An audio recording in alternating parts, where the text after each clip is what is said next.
मनोहर का घर पुराने कब्रिस्तान के पीछे था और उसके घर की छत से वह कब्रिस्तान अच्छे से दिखता था।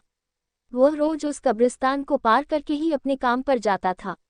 मनोहर के दो बच्चे थे और दोनों बच्चे बड़े ही शैतान थे। बड़े बेटे का नाम रॉकी और छोटे बेटे का नाम विकी था। गर्मी की छुट्टियों में रॉकी और विकी की बहन सोनिया भी आई हुई थी। तीनों मिलकर रात के लगभग 12 बजे एक रूम में ट्रूथ और डेयर खेल रहे थे। रॉकी सोनिया से पूछता है कि तुम ट्रूथ लोगी या डेयर। सोनिया डेयर लेती है और पूछी है कि तुम लोग कुछ खतरनाक करने के लिए तो नहीं कहोगे ना।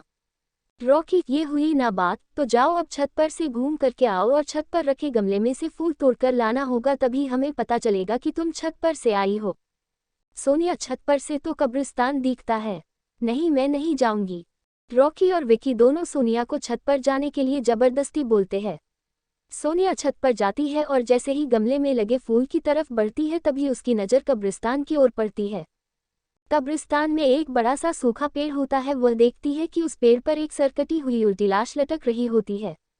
सोनिया उसे देखती है और जोर से चिल्लाती हुई बेहोश हो जाती है। फिर जब सोनिया बहुत देर तक छत पर से नहीं लौटती है तो रॉकी और विकी दोनों डर जाते हैं और वह छत पर जा करके देखते हैं तो पाते हैं कि सोनिया बेहोश पड़ी है। वो तुरंत मनोहर को बुलाते हैं और सारी बात बताते हैं। मनोहर, तुम तीनों को ऐसा खेल खेलने की जरूरत क्या थी? और रॉकी, तुम तो जानते हो उस कब्रिस्तान के बारे में कैसी कैसी खबरें आती है, फिर भी तुम सोनिया को रात में छत पर जाने के लिए क्यों भेजा? रॉकी, सॉरी डैड, मुझसे गलती हो गई, हम आगे से ऐसा नहीं करेंगे। मनोहर, और फिर कभी दोबारा ऐसा काम किया तो तुम दोनों को उसी कब्रिस्तान में छोड़ आऊंगा। अच्छा सोनिया बेटी, ये बताओ तुमने वहां ऐसा क्या देख लिया था कि तुम वही बेहोश हो गई? सोनिया सहमी हुई हालत में मनोहर को सारी बात बताती है कि उसने क्या देखा। मनोहर ने उस कब्रिस्तान के बारे में ऐसी खबरें पहले भी सुनी हुई थी, इसलिए वह सोनिया को डांटता नहीं है और बच्चों को संभल कर रहने की सलाह देता है। एक दिन मनोहर को काम से छुट्टी मिलने में देर हो जाती है और उस दिन उसे ऑटो भी नहीं मिलता है। वह पैदल ही घर की ओर चल पड़ता है। इधर विकी और रॉकी दोनों आपस में बात करते हैं। रॉकी, विकी, तुम्हें क्या लगता है सोनिया ने जो कहा वो सच है?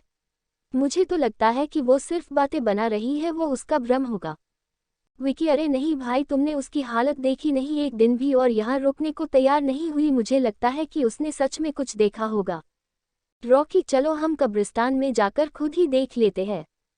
विकी, अरे भाई तुम पागल तो नहीं हो गए हो? मुझे अपनी जान बहुत प्यारी है, मैं कहीं नहीं जाऊंगा और तुम भी मत जाओ।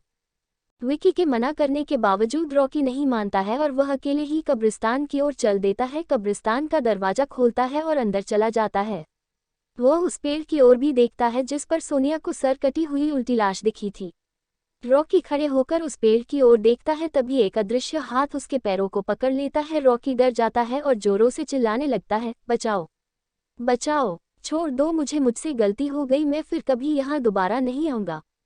दूसरे कोने पर एक कब्र होती है जो कि खुली हुई होती है, उसके ऊपर खून लगा हुआ होता है। वह अदृश्य हाथ रॉकी को खींचकर लाते हैं और उस कब्र में धकेलने की कोशिश करने लगते हैं। रॉकी चिल्लाता है, छोड़ दो, मुझसे गलती हो गई, मैं फिर यहाँ कभी नहीं आऊँगा, मुझे मत मारो, मुझे जाने दो। मनोहर काम से पैदल घर पहुँचने वाला ही होता है। जैसे ही वह कब्रिस्तान से गुजरता है उसे रॉकी की आवाज़ सुनाई देती है।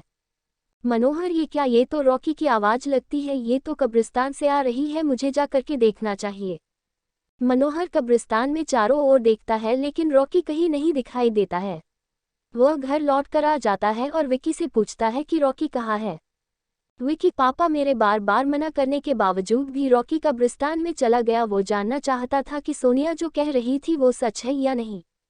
मनोहर, हमारे पास समय बिल्कुल भी नहीं है, जाओ घर के मंदिर में शंख में जो जल रखा है वो जल्दी से लेकर आओ, हमें रॉकी को खोजने कब्रिस्तान जाना पड़ेगा।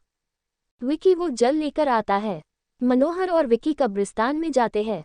मनोहर जल छिड़कता है, फिर उसे किसी के घसीटने का निशान दिखाई देता है। वह समझ जाता है और फिर उस निशान का पीछा करते हुए उस कब्र तक पहुंच जाता है।